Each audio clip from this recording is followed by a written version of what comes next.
వీడికి రమ్మంటే వస్తాం మేము రెడీ. వాళ్ళు ఎందుకు వేయాలంటున్నారు, ఎందుకు వేయొద్దు అంటున్నారు. ఊకెళ్ళి గప్పాలు కొట్టుకుంటా మాటలు చెప్పేట లాభం లేదు. అది మీరు ఏడికి రావాలన్నాడికి మేము రానికి రెడీ ఉన్నాము, ఎందుకు వేయాలో చెప్పని కూడా రెడీ ఉన్నాము. ఇంకా ప్రధానంగా మా సోషల్ మీడియా ఇన్ఛార్జ్ నరసింహ కూడా ఉన్నారు. చెప్పు నరసింహ, ఏ రకంగా నడుస్తుంది ప్రచారము?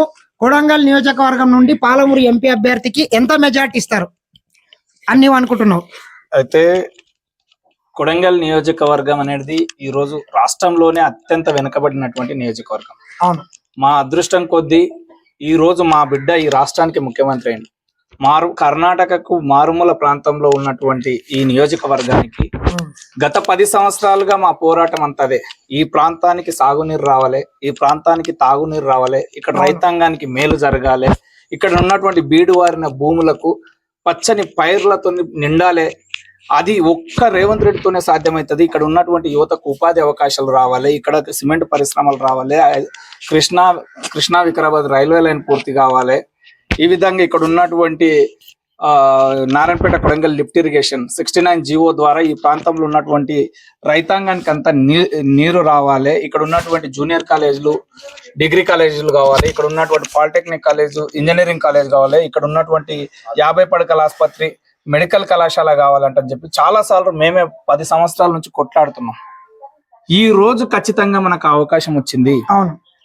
అప్పుడే 4 నెలలు కాకన్నా ముందే ఏమొచ్చినాయి అని ప్రశ్నించడం కంటే ముందు ఒక్కసారి ఆలోచన చేసుకోండి. మనం ఉన్నది మొత్తం ఎన్నికల కోడే. అవును. మనం గెలిచిన వెంబడే 1 నెల గ్యాప్ వచ్చిన వెంబడే మళ్ళీ ఎమ్మెల్సీ కసిరెడ్డి నారాయణ రెడ్డి గారు ఎమ్మెల్యే అయినందువల్ల అక్కడ రాజీనామా చేయడం వల్ల మహబూబ్నగర్ ప్రాంతంలో ఎమ్మెల్సీ కూడా ఉంది. అవును. కాబట్టి మన దగ్గర ఫ్రీ ఉచిత కరెంట్ గానీ, గ్యాస్ సిలిండర్ 500లకు గానీ మొత్తం రాష్ట్రం మొత్తంలో అమలవుతుంది. మన ప్రాంతంలో అమలు కావకపోవడానికి కారణం ఏంటంటే ఎమ్మెల్సీ కోడ్ ఒకటి. అవును. అన్ని పథకాలు ఒక్కొక్కటిగా నియోజకవర్గంలో బిల్లు కొడుతున్నారు కానీ ఎవరి దగ్గర కరెంటు బిల్లు వసూలు చేయటం లేదు. మనకి 14వ తారీఖు తర్వాత 500కి సిలిండర్ కూడా వస్తుంది. ఈ వర్షాకాలం పంట నుంచి ఆయన ఏం చెప్పిందంటే 2500 మద్దతు ధర అండ్ 500 రూపాయలు బోనస్ ఇచ్చి ఈ వర్షాకాలం నుంచి కొంటని రేవంత్ రెడ్డి గారు చెప్పడం జరిగింది. అదే విధంగా ఈ కొడంగల్ నియోజకవర్గంలో ఉన్నటువంటి పేదలందరికీ 3500 ఇండ్లు, రాష్ట్రంలో ప్రతి నియోజకవర్గానికి 3500 ఇండ్లు శాంక్షన్ చేసిండు. దానికోసం స్పెషల్ గా 22,000 కోట్ల బడ్జెట్ ను అలాట్మెంట్ చేయడం జరిగింది. అంటే ఆయన ఇచ్చినటువంటి 6 గ్యారంటీలు మొత్తం ప్రతి ఒక్క దానికి బడ్జెట్ అలాట్మెంట్ జరిగింది. త్వరలోనే ఈ ఎన్నికలు పూర్తయిన వెంబడే వాటిని కూడా నెరవేర్చడం జరుగుతుంది. అదే విధంగా ఆగస్టు 15వ తారీఖు నాడు 2 లక్షల రూపాయల రుణమాఫీ చేస్తా అని చెప్పిండు. ఈ రాష్ట్రంలో ప్రతి రైతాంగంలో ఉన్న రైతాంగం ఏవైతే అప్పులు తీసుకున్నారో 40,000 కోట్ల పైచీలకు అప్పులు ఏవైతున్నాయో అది మొత్తం ఒక కార్పొరేషన్ ద్వారా ఆయన ఆ దాన్ని మొత్తం అప్పుగా ఉంది. ఆ నిధులను మొత్తం ఒకేసారి ఆ రోజు వైఎస్ రాజశేఖర రెడ్డి గారు ఏ విధంగా అయితే చేసిరో ఈ రోజు రేవంత్ రెడ్డి గారు ఒకేసారి 2 లక్షల వరకు రుణమాఫీ చేయడానికి ఆయన కంకణం తీసుకున్నాం.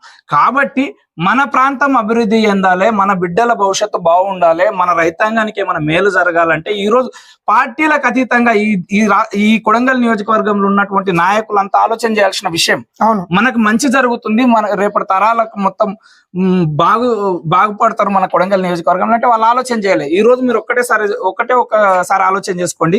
మనకు 5 నెలలు అవుతుంది. 5 నెలల్లో 4,000 కోట్ల రూపాయలు కొడంగల్ నియోజకవర్గానికి కేటాయించాడు. అక్కడ మెడికల్ కళాశాల గానీ, ఇంజనీరింగ్ కళాశాల గానీ, మహిళా డిగ్రీ కళాశాల గానీ, ఇండోర్ స్టేడియం గానీ, అదే విధంగా ప్రతి గ్రామంలో ఉన్నటువంటి సింగిల్ రోడ్లు అన్ని మొత్తం డబుల్ రోడ్లు. కొడంగల్ నియోజకవర్గంలో ఎన్నైతే సింగిల్ రోడ్లు ఉన్నాయో అవన్నీ డబుల్ రోడ్లు. ఏ గ్రామానికి అయితే రోడ్ లేదో అది బీటీ రోడ్డు. ఇవన్నీ శాంక్షన్ అయినాయి కొడంగల్ నియోజకవర్గంలో. ఆయన తీసుకురంది, ఆయన చెయ్యందంటూ కొడంగల్ ఏముండదు. 5 సంవత్సరాలు నాయకులుగా, కార్యకర్తలుగా మీరందరూ ఓపిక పట్టాలి. ఒక ముఖ్యమంత్రి నియోజకవర్గం మనం ప్రతి ఒక్కరికి మేలు జరుగుతుంది. ఏదో వాళ్ళు చెప్పి మాయమాటలు చెప్పి మతం ముసుగులను మందిని మోసం చేయడానికి ఓట్లు అడుగుతారు. గత 10 సంవత్సరాలుగా వాళ్ళే ఈ దేశంలో అధికారంలో ఉన్నారు. ఎవరికేం మేలు చేసిర్రు? ఒక్క పేదవాడికి ఏమన్నా వాళ్ళు ఇల్లు ఇచ్చిర్రా? దేవుని పేరు చెప్పుకొని ఓట్లు అడుగుతున్నారు. ఆ దేవునికి మా భద్రాద్రి రాముల వారికి 1 రూపాయన కేటాయించిర్రా? లేదు. మా పాలమూరు రంగారెడ్డి ప్రాజెక్టుకు జాతీయ హోదా ఇచ్చిర్రా? కాళేశ్వరానికి జాతీయ హోదా ఇచ్చిర్రా? ఏమి ఇచ్చిర్రు? చక్కెర గ్రాన్ని మన తెరిచిర్రా మా వద్ద? ఏం చేసిర్రు ఈ తెలంగాణకు? ఏం చేయకుండా మాయమాటలు చెప్పి మతం పేరుతో ఓట్లు అడుగుతున్నాం. దేవుడు అనేటోడు అందరం పూజిస్తాం. మీరు ఉట్టకన్నా ముందు, మీరు ఉట్టి 30 ఏళ్ళు అయింది మీ పార్టీ ఉట్టి. అవును. ఈ దేశంలో సనాతన ధర్మం పుట్టి వేలాది సంవత్సరాలు అయింది. అవును. మీరే ఏదో మతాన్ని బతికిస్తున్నట్లు మాట్లాడితే వీళ్ళని మనుషులనల్లా ఏమనల్లా తెలియదు. అంతర్గతంగా ఇక్కడున్నటువంటి ప్రజలకు, ఇక్కడున్నటువంటి వాళ్ళ మీద విద్వేషాలు రెచ్చగొట్టి ఈ దేశంతోనే నాశనం చేయాలని చూస్తున్నారు. ఈ దేశంలో ఉన్నటువంటి విద్యా వ్యవస్థను సర్వనాశనం చేసి ఈ దేశాన్ని లేకుండా సర్వనాశనం చేయడానికి వీళ్ళు కంకణం కట్టుకున్నారు బీజేపీ వాళ్ళు. ఒక దేశాన్ని నాశనం చేయాలంటే విద్యా వ్యవస్థను నాశనం చేస్తే సరిపోతుంది, మిగతాది ఏం చేయాల్సిన అవసరం లేదని పెద్దలు చెప్తుంటారు. ఇంకొకటి, డికే అరుణమ్మ చాలా రోజులు మంత్రి పదవి కాంగ్రెస్ పార్టీ నుంచి అనుభవించింది, బీజేపీలోకి పోయింది. సరే, పోయినసారి బీజేపీలోకి పోయింది, జాతీయ ఉపాధ్యక్షురాలు ఉన్నది. మరి ఈ 5-6 సంవత్సరాలు జాతీయ ఉపాధ్యక్షురాలు ఉండి ఈ పాలమూరుకి ఏం చేసింది? మరి మళ్ళొకసారి ప్రధానమంత్రి నరేంద్ర మోడీని చేసుకుందామని ఆమె చెప్తుంది. అసలు ఎందుకేయాలి డికే అరుణమ్మ కోర్టు? ఎందుకేయద్దు కాంగ్రెస్ కి ఎందుకేయాలంటే నువ్వేం చెప్తావు? నేనేం చెప్తున్నంటే డికే అరుణమ్మ పైన ఎంత విశ్వసనీయత ఉందో గద్వాల్ వెళ్ళి అడిగితే చెప్తారు. మొన్న ఆమె నియోజకవర్గంలో బీజేపీ పార్టీ నుంచి అభ్యర్థిని నిలబెడితే డిపాజిట్ రాలేదు. అవును. ఈమెను మహబూబ్నగర్ ప్రాంతం నమ్మే పరిస్థితి ఉంటుందా?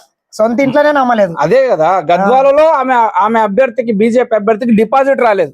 ఈమె మహబూబ్నగర్ పార్లమెంట్ లో గెలిచే పరిస్థితి అయితే ఉండదు. ఏదంటే ఖాళీ తూతూ మంత్రంగా ఏదో మందిని మభ్య పెట్టడానికి మీడియా వాళ్ళతోని కుమ్మక్కయి సోషల్ మీడియా ద్వారా తప్పుడు ప్రచారాలు చేస్తున్నారు. మీరు ఒక్కసారి గుర్తుపెట్టుకోండి, ఈ దేశంలో అత్యంత ఈరోజు నాలాంటి వాళ్ళ మీద సోషల్ మీడియాలో యాక్టివ్గా ఉంటే నాలాంటి వాళ్ళ మీద ఢిల్లీ నుంచి పోలీసులను పంపించి మా ఫోన్లు సీజ్ చేపిస్తున్నారు. అవును. అంటే ప్రశ్నించొద్దు వీళ్ళని ఎవరు. నా ఫోన్ హైదరాబాద్ లో నేను ఎక్కడనో తిరుగుతుంటే హైదరాబాద్ లో వెంబడించి పట్టుకొని నా ఫోన్ సీజ్ చేసిర్రు ఢిల్లీకి వెళ్ళి వచ్చి పోలీసులు. అంటే అంత దిగజారుడు రాజకీయాలు చేస్తారా ఎవడన్నా? అమిత్ షా ఒక హోం మంత్రి నన్ను వెంబడించి నా ఫోన్ పట్టుకో నన్ను హైదరాబాద్ లో ట్రేస్ చేసి మరి ఫోన్ అంటే ఎంత దారుణమైనటువంటి రాజకీయాలు చేస్తున్నారు. ఒకసారి వీళ్ళని ఎవరు ప్రశ్నించొద్దు, వీళ్ళకి ఎవరు యాంటీగా పోస్టులు పెట్టొద్దు. అసలు వీళ్ళని ప్రశ్నిస్తే కేసులు చేస్తారు. అంతే. వాళ్ళు చేసేది అది కదా, ఫాల్స్ ఇన్ఫర్మేషన్, ఫాల్స్ సబ్జెక్ట్ ని ఫాల్స్ వీడియోలను ఎడిటింగ్ చేసి జనాలను రెచ్చగొట్టి హిందూ ముస్లిం గొడవలు సృష్టించి ఎలక్షన్లు అప్పుడే సర్జికల్ స్ట్రైక్ లాంటివి చేసి ఈ విధంగా పేరు మీద కులాల పేరు మీద జనాలను విభజించడమే వాళ్ళ యొక్క పాలసీ. దాన్ని ప్రశ్నిస్తే మా మీద కేసులు పెడుతున్నారు. భయంలో ఉన్నారు. మీరు ఒకటి ఆలోచన చేసుకోండి. ఈ దేశంలో 2 విడతల ఎన్నికలు జరిగితే సుమారుగా ఈ దేశంలో 200 స్థానాలకు ఎన్నికలు జరిగితే 100కి పైగా స్థానాలు ఇండియా కూటమి గెలుస్తుందని చెప్పి సర్వేలు గాని, ఇంటెలిజెన్స్ వాళ్ళు గాని, సెంట్రల్ మీడియా గాని మోడీ గారికి రిపోర్ట్ ఇవ్వడం వల్ల భయంలోనికి వచ్చి మతాల మధ్య, కులాల మధ్య జనాలను విభజించి చిచ్చులు పెట్టి పబ్బం గడుపుకోవాలని చూస్తున్నారు. ఖచ్చితంగా ఈసారి వాళ్ళు విడిచిపెట్టే ప్రసక్తే లేదు. ఈసారి ముక్త్ బీజేపీ ఈ దేశంలో. Thank you. రైట్.